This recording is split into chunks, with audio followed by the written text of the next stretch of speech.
Oke, Unify TV box terbaru dari TM.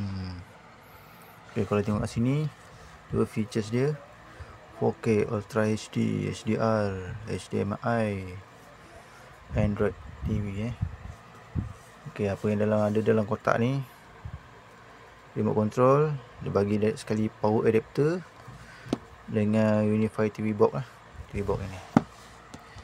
Oke, sekarang aku nak unboxing. Oh, terbaik lah. Oke, ini dia punya Unify TV box. Oke, macam ni. Oke, depan ni tulis Unify TV.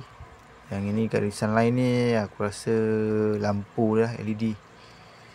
Oke. Oke, ni ada port HDMI, USB. Oke, itu saja. Lain-lain.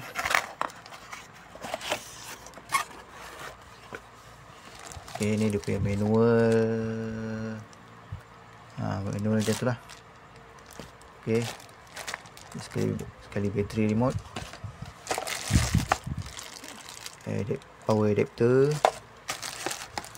Oke, ni remote remote dia sekali Unify TV box ni. Ni sekali ada Netflix, apps YouTube, semua sekali dah. Kiri dia macam smart TV dah.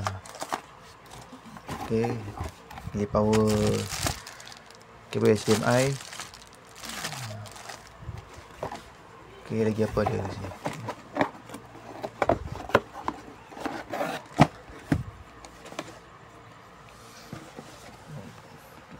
Oke, siapa yang pengguna Unify TV, TM akan bagi Unify TV box yang baru ni.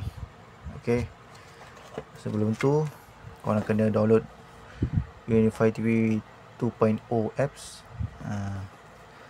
Lepas tu login dengan ID. Dengan ID ni orang boleh dapat dekat bil Unify lah.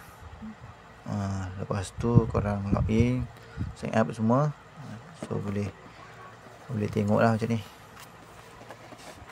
Kalau aku silap, korang tolong komen ke bawah.